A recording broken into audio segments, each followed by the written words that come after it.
प्रिय दर्शकों नमस्कार, जय श्री राम।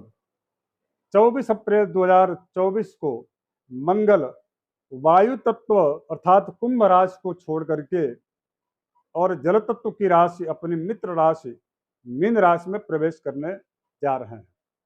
दर्शकों, यह 2 जून तक यहाँ पर रहेंगे और आप सबको ज्ञात है कि राहु पहले से ही वहां पर विराजित है, अर्थात राहु और मंगल दोनों मिल करके यह 24 अप्रैल 2024 से 2 जून 2024 तक अंगारक योग बनाए रखेंगे।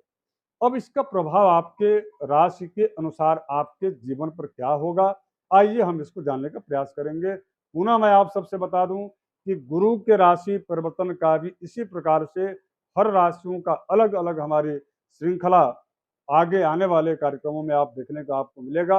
आप यदि नए दर्शक हैं तो सब्सक्राइब जरूर कर लीजिएगा, लाइक कर लीजिएगा और हमारे उस कार्यक्रम के आने की सूचना आपको प्राप्त हो, इसके लिए बेल आइकन को ऑन जरूर रखिएगा।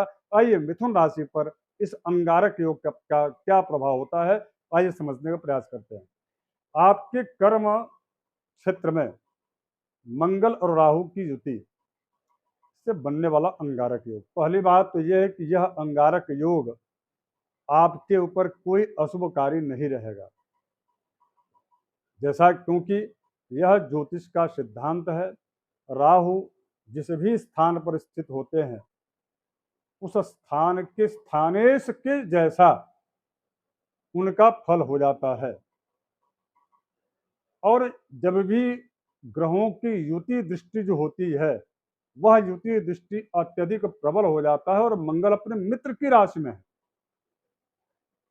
तो इससे यह सिद्ध होता है कि यहाँ पर मंगल अत्यधिक प्रबल है, इसलिए यहाँ पर अंगारक योग का जो दोष है या अशुभ प्रभाव है वह समाप्त हो जाता है, यानी कि उसका शून्यता उसमें आ जाती है।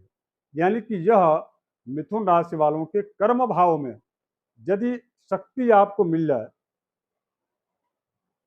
और इसके साथ आपको शक्ति यानी कि आपके कार्य करने की क्षमता का प्लेटफॉर्म यदि आपको मिल जाए, अवसर यदि मिल जाए, तो निश्चित रूप से ये तो 4 चांद लग जाता है।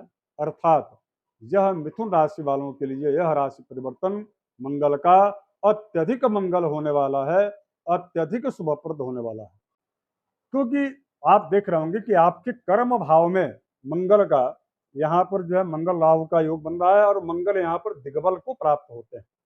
मंगल की दृष्टि चतुर्थ प्राप्त है, चौथी दृष्टि इनको प्राप्त है, 3 दृष्टियों में से चौथी, 7वीं और 8वीं। तो आप इसको देखिएगा कि यहाँ से मंगल 1, 2, 3 और 4 यानी कि आपके व्यक्तित्व में यह ऊर्जा से आपके व्यक्तित्व को भर देंगे।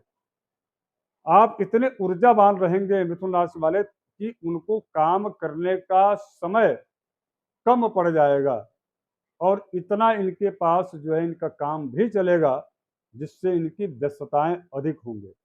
व्यक्तित्व इनका बेहतरीन है।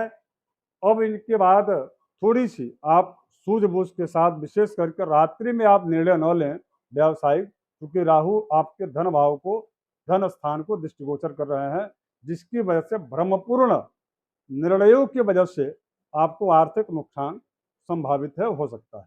तो थोड़ी सी आपको इससे जो है सावधानी बरतना चाहिए। विशेष करके जो लोग खनिज से संबंधित माइनिंग या माइन से संबंधित उनका या तो व्यापार है या उसमें नौकरी करते हो या उससे संबंधित जो शेयर धारक लोग हैं उनको थोड़ी विशेष रूप से इसका ध्यान जरूर रखना चाहिए। अब इसके बाद से इस मंगल की दृष्टि पड़ रही है पंचम में। माता पिता के अतिरिक्त जो आपके छोटे जो भाई इत्यादि हैं उनके और आपके बीच वैचारिक मतभेद हो सकता है। आपको अनेसेसरी कुछ जो है मानसिक दिक्कतें हो सकती हैं, उसका कारण भी आप ही स्वयं होंगे, अर्थात आपका क्रोध होगा, तो आप क्रोध पर संयम बरतिए, हनुमान जी की सेवा कीजिए। अब एक बड़ी अच्छी बात यह है, यदि आप पहले से कोई आपको रोग सता रहा है तो ये जो है, क्योंकि आप देख रहे होंगे या कोई पहले से आप ऋण लेने के लिए इच्छुक हैं या उसके लिए आपने बैंक में जो कार्य है उसके जो बैंकिंग जो कार्य होते हैं उसके लिए आप कर रहे हैं प्रयास, यानी कि आप प्रयास कर रहे हैं, अथवा यदि आप स्टूडेंट हैं और प्रतियोगी परीक्षाओं की तैयारी कर रहे हैं या आपकी परीक्षा वार्षिक अर्धवार्षिक या जो भी है सेमेस्टर वाइज आप परीक्षाओं में बैठ रहे हैं, तो ये तीनों ही दृष्टिकोण से यह गोचर मिथुन राशि वालों के लिए शुभप्रद रहेगा। अब इसमें दिक्कत क्या है? देखिए, आपको वाहन से सावधानी बरतना चाहिए और किसी भी व्यक्ति से व्यक्तिगत अर्थात जो है प्राइवेट लोन लेने से आपको बचना चाहिए। बैंकिंग सेक्टर से आप यदि लोन लेते हैं तो उसमें आपको कोई दिक्कत नहीं होगी, लेकिन आप यदि किसी से व्यक्तिगत लेन देन करते हैं तो उसमें कुछ विवाद की स्थितियां हमको दिख रही हैं, तो इससे थोड़ी आपको सावधानी बरतना चाहिए।